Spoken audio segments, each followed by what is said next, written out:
Olá! Veja nesta edição do programa Inteiro Teor. Justiça reconhece que a gorjeta integra a base de cálculo para pagamento de contribuição previdenciária. No quadro Nos Caminhos da Primeira Região de hoje, vamos até Betim, em Minas Gerais, mostrar a história de vida de pessoas com hanseníase, internadas compulsoriamente na colônia Santa Isabel, um dos modelos de leprosários na década de 30. Ex-internos da colônia têm conseguido na Justiça Federal indenização pelos danos sofridos. Está no ar Inteiro Teor, um programa do TRF da Primeira Região.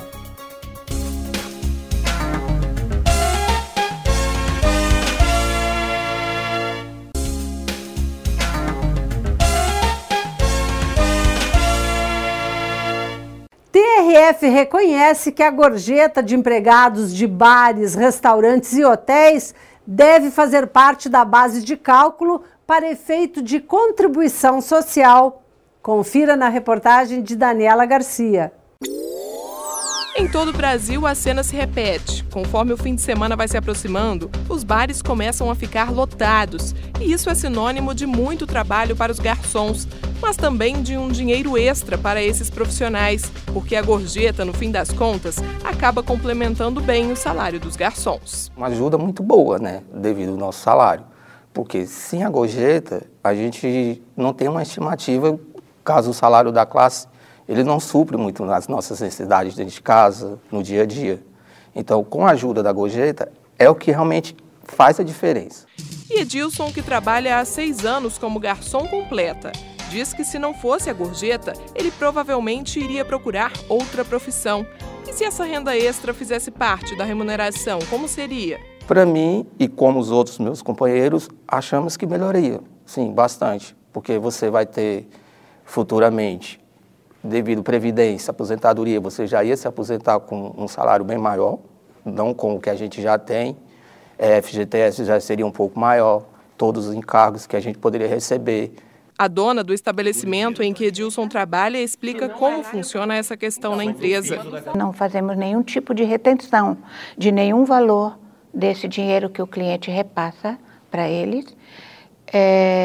Nós não incluímos a totalidade desse dinheiro que cada um recebe no contra-cheque, mas colocamos 30% do salário mínimo como estimativa de gorjeta para que haja algum tipo de aumento na arrecadação de INSS e de FGTS. Mas será que sobre essa renda extra, considerada pela CLT como parte da remuneração dos empregados, deve ser descontada a contribuição social? A Justiça Federal entendeu que sim. A decisão veio após a análise de um recurso de uma empresa que alegou que as gorjetas não podem ser consideradas para efeito de recolhimento da contribuição previdenciária porque a verba não se caracteriza como rendimento pago pelo empregador. O argumento foi rejeitado já em primeira instância. No TRF da Primeira Região, a relatora do caso, desembargadora federal Maria do Carmo Cardoso, esclarece por que o pedido da empresa foi negado. Então, a CLT, no seu artigo 457, parágrafo 3º, ela entende que gorjeta faz parte da remuneração do trabalhador. E a gorjeta, do momento que ela for contabilizada, ainda que ela seja voluntária, mas for contabilizada na empresa, ela passando pelo caixa da empresa, automaticamente ela tem que recolher essa contribuição previdenciária que vai refletir no salário e contribuição do empregado. A decisão da 8ª turma do TRF foi unânime. O valor recebido a título de gorjeta, ele não é habitual, é eventual. E no salário de contribuição, somente está inserido os valores que habitualmente são recebidos. Poderia-se fazer uma exégese dessa legislação entendendo, olha, se ela não é habitual, é esporádica, não entraria, não estaria acrescida no salário de contribuição, que é o salário que vai refletir na aposentação do trabalhador. Mas a CLT engloba a gorjeta como remuneração. E a Lei 8.212 traz também no salário de contribuição a gorjeta. Atualmente, no Distrito Federal, por exemplo, o presidente do Sindicato de Hotéis, Restaurantes, Bares e Similares de Brasília diz que na capital do país, a maioria dos estabelecimentos segue o que diz a convenção coletiva. Atualmente, existe um entendimento entre as partes que faz parte da convenção coletiva dos empregados do setor de hotéis, bares, restaurantes, em que você faz uma estimativa de gorjeta e esse acordo passa a ser aceito entre as partes. Então, mas que de alguma forma isso gera uma certa insegurança, porque depende ainda, se a pessoa entrar com uma ação contra a empresa, de interpretação jurídica e legal a respeito desse assunto. Poderia haver uma forma, uma legislação que regulamentasse de forma a beneficiar mais os empregados, mas que também não significasse onerar mais o empregador a um nível insuportável, porque, de uma certa forma, isso também seria repassado ao cliente.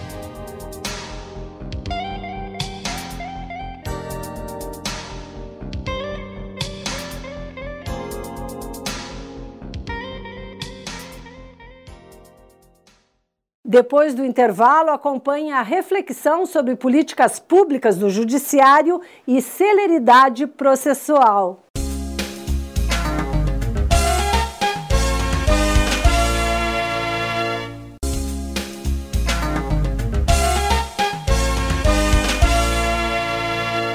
Vamos agora a um giro pelas decisões de primeiro grau da Justiça Federal da Primeira Região.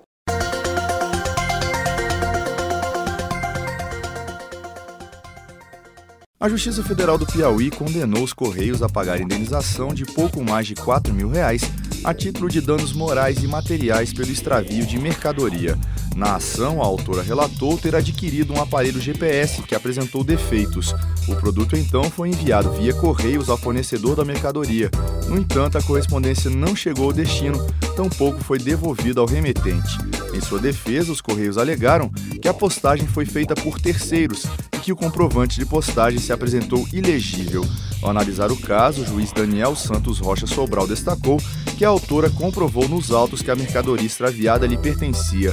O magistrado diz também que, embora o comprovante de postagem esteja ilegível, há outros documentos suficientes para regular o entendimento da causa. Por essa razão, condenou os Correios a indenizarem a autora em pouco mais de R$ 4.000.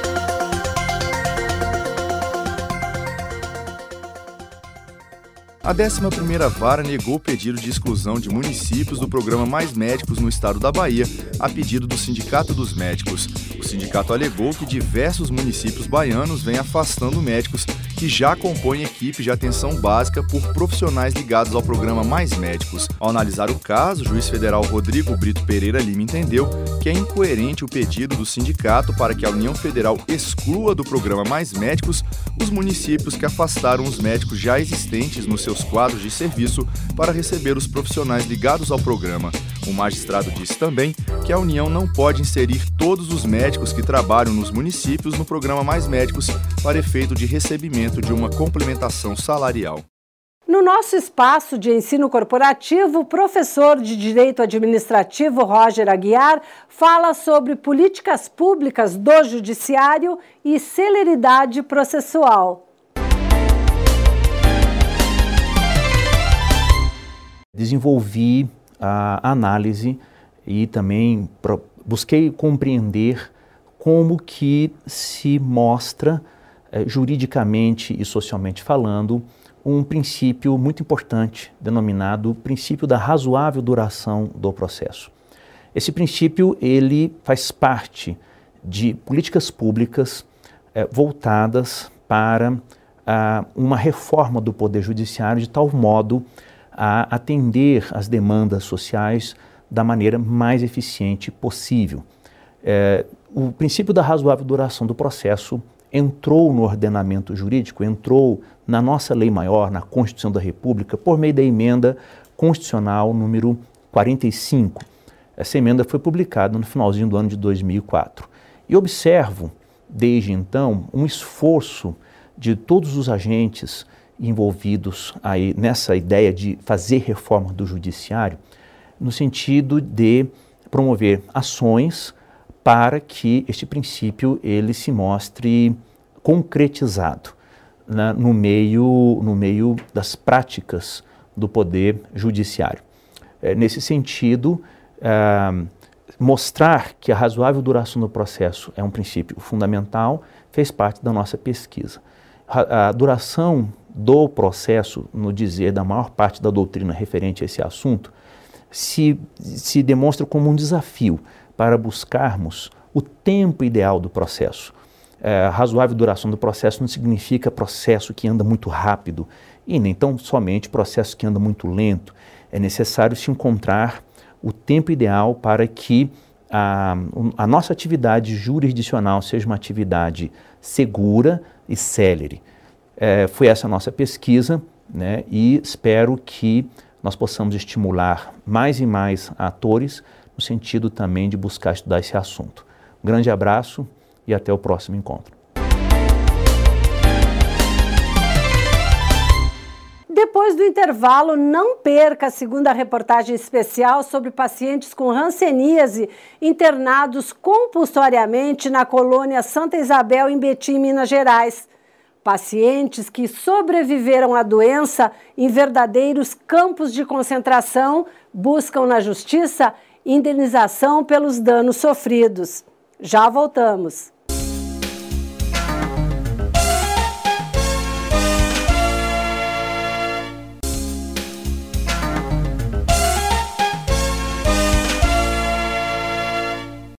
Na semana passada, apresentamos aqui no programa a situação de vida de hansenianos que foram internados compulsoriamente na colônia Santa Isabel, em Betim, na região metropolitana de Belo Horizonte.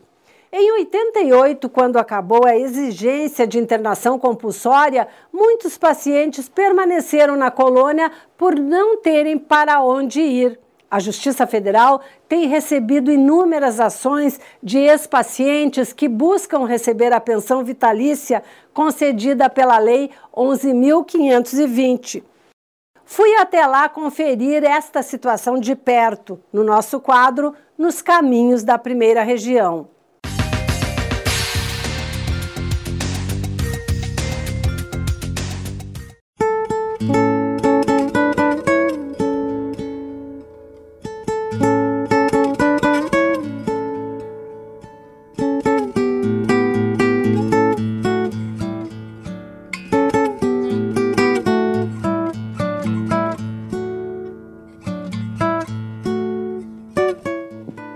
todo jeito ela vai roendo a gente com uma ferrugem. Rói o ferro. Então, a gente é assim, desse jeito aí. Eu era igual a você quando eu cheguei para ti. Eu era igual a você. E, na medida do possível, ela vai acabando. Em primeiro lugar, com os pés, com as mãos. Em primeiro lugar. Então, a gente vai ficando cada vez mais inutilizado. Era assim que os portadores de hanseníase se sentiram por mais de 50 anos de isolamento em sanatórios que eram verdadeiras prisões.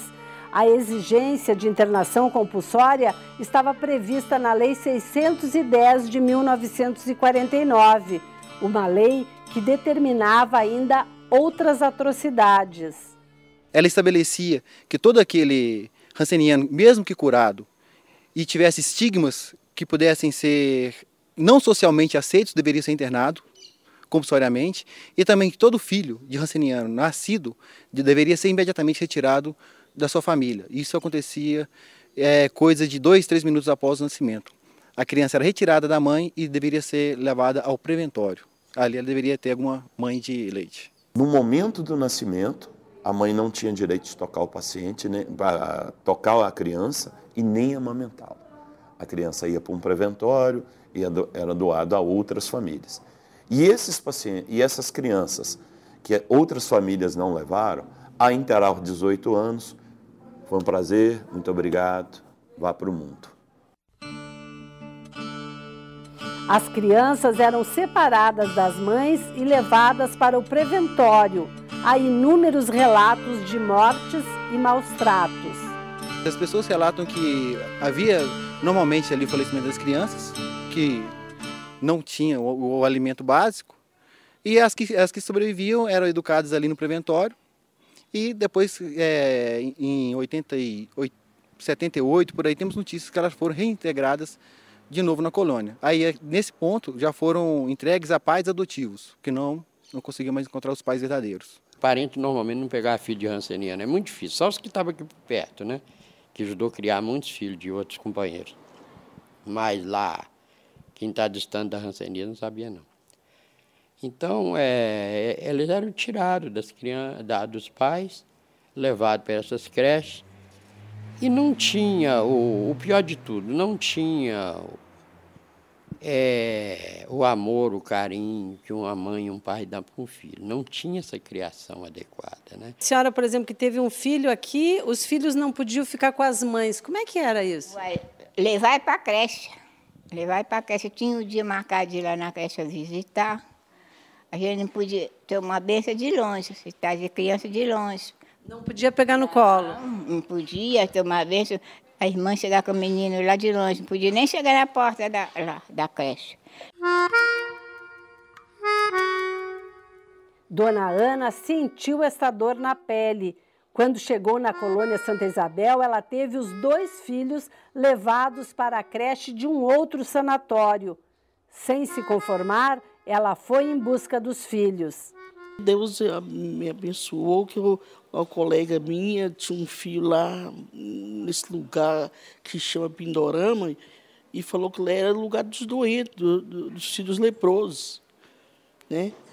E aí um dia eu resolvi sair escondido e fui caçar eles, né? Eu saí escondido mesmo e falei assim, não importa se eu morro, mas eu morro junto com meus filhos. Sem se importar com a lei ou com os seguranças, pegou os filhos de volta. Peguei meus meninos, tudo com as cabeças, tudo localizado de chicletes, pregava na cabeça das crianças, dava remédio brabo para dormir, para eles não ter trabalho, cuidar das crianças. Depois, igual eu falei, essa colega nossa, deu um jeito, tirou eles escondido e falou que ia mandar lá para casa da minha mãe. E aí, com uma colega em Cidrolândia também, pegou eles, né? Pegou eles escondidos e foi cuidando deles para mim. Aí eu saí escondido dentro dos matos, ia lá ver eles, né? Estou contando pela metade, só vou contar, é coisa séria, é coisa mais pior, né? Eu tento ficar alegre, mas então é minha tristeza. Sente saudades.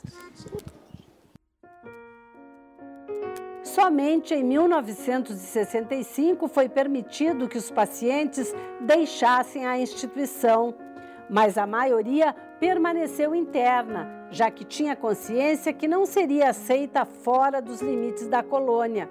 Sob nova administração, hoje a Casa de Saúde Santa Isabel dá um atendimento digno para os pacientes. Aqui, aonde vivemos, no pavilhão, não falta nada para nós. Não. Só nos falta mesmo a saúde. Só nos falta mesmo ser normal como eu era, igual você é. Mas, pela bondade de Deus, aqui é bom. A nossa administradora é 100%. Um grande grupo de enfermeiros. Gente boa para valer, todas elas são gente boa para valer. A gente pode até chamar de mãe.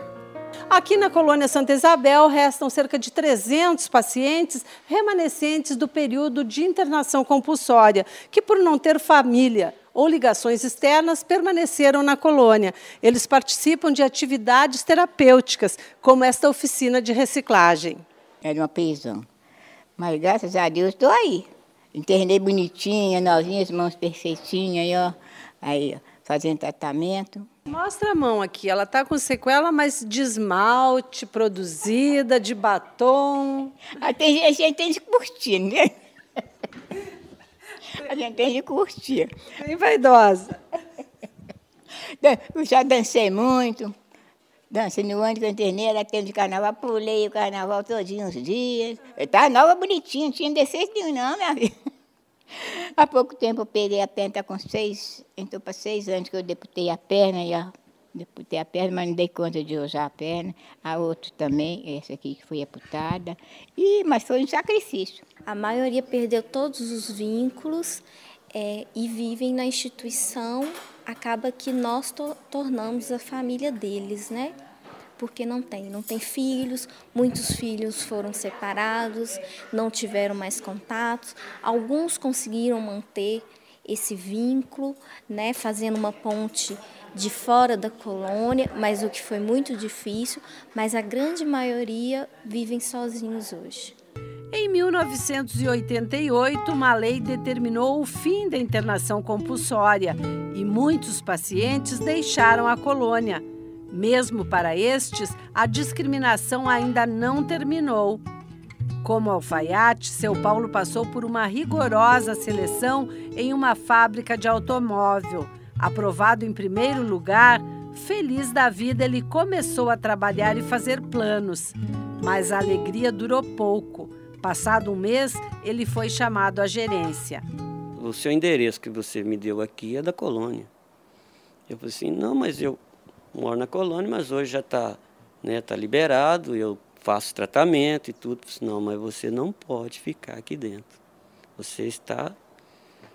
estou te despedindo a você, porque aqui eu tenho 19 mil homens trabalhando na época, e esses homens, já imaginou eles ficarem doentes devido à sua doença? Passar para eles, contaminar eles? Eu falei assim, não, mas isso não contamina assim. Eu falei assim, não, mas eu não sei. Você pode entregar seus objetos e se retirar, porque você não podemos aceitar. Para evitar novos constrangimentos, hoje seu Paulo não fala que mora no bairro de Citrolândia, ao lado da antiga colônia Santa Isabel. E, inclusive, até hoje, eu trabalho, né, em Belo Horizonte, mas eu não posso falar onde que eu moro, sabe? Levo de engano falar que a colônia já está toda, né? Como se diz, não tem preconceito, porque se eu falar os ambientes que eu trabalho, se eu falar, eles me mandam embora na hora. Embora já esteja curado, seu Nelson foi retirado de um ônibus em Betim. Quando eu pego o ônibus, vem me tirar. Eu tinha uma licença que o diretor me deu, e eu sou observador das coisas, no rodapé dela estava escrito assim, pedimos facilitar a locomoção. Aí vem lá o trocador, o fiscal de linha, e foi uma coisa toda, e falou que eu não podia viajar no ônibus. Eu falei, por que eu não posso? Eles tinham um faro, esse pessoal de Betim, judiaram muito de nós, geração velha. Foi o lugar que nós fomos mais discriminados. Em 2007, a lei autorizou o Poder Executivo a conceder pensão mensal vitalícia a todos os pacientes submetidos à internação compulsória. Muitos pacientes que não conseguiram documentar a internação entraram com ações na justiça requerendo o benefício. Elas estão sendo ressarcidas financeiramente, mas nesse ponto nós não podemos falar em dignidade, pois não há o resgate do que aquilo que elas sofreram ou de sua dignidade. Nós estamos trazendo um alento para agora o final da vida deles. Fundado em estudos sociológicos, existem estudos realizados em colônias do Amazonas, em colônias do Pará, por isso Brasil, em que percebe-se que essas pessoas, em alguns casos, até mudaram de nome, mudaram de sobrenome para evitar que esse estigma continuasse a persegui-los pelo resto da vida. Por isso que entendo que mesmo depois do final da compulsoriedade, havia uma compulsoriedade social, uma obrigatoriedade. Essas pessoas já não tinham condições de voltar ao seu lugar. A vida delas tinha parado ali e recomeçaram anos depois, quando lhes foi dada a oportunidade de receber uma indenização. Sobrevivi a todos, e diferente daqueles amigos meus que eu perdi lá, né? Muitos amigos suicidaram, né? No pavilhão. Até hoje ainda acontece suicídio, né? Então, muitos suicidaram com corda, né? Por viver naquele isolamento ali e não poder sair, né? Então, essa é a vida dos meus sonhos partidos, né? E quer dizer que eu me considero que eu fui humilhado pela terceira vez, né? Eu fui humilhado quando eu tive que sair, né? Largar minha família, e eles não aceitavam esse tipo de coisa. Fui humilhado depois quando eu cheguei, né, aqui, de ficar, né, segregado, né? E agora estou sendo humilhado de novo, porque o governo, né, acha que as pessoas não têm direito, né? E são muitas pessoas que estão lutando ainda por esse direito. Deus me deu espaço para nesse mundo eu ocupar. Senti o pior dos seres humanos, né? De todo jeito ela vai roendo a gente com uma ferrugem. Deus está aí para a nossa vitória.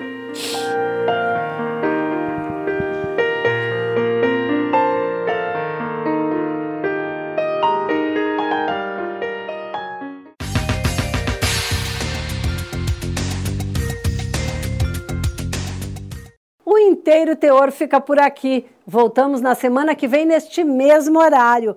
Participe do nosso programa enviando sugestões para o e-mail inteiroteor@trf1.jus.br.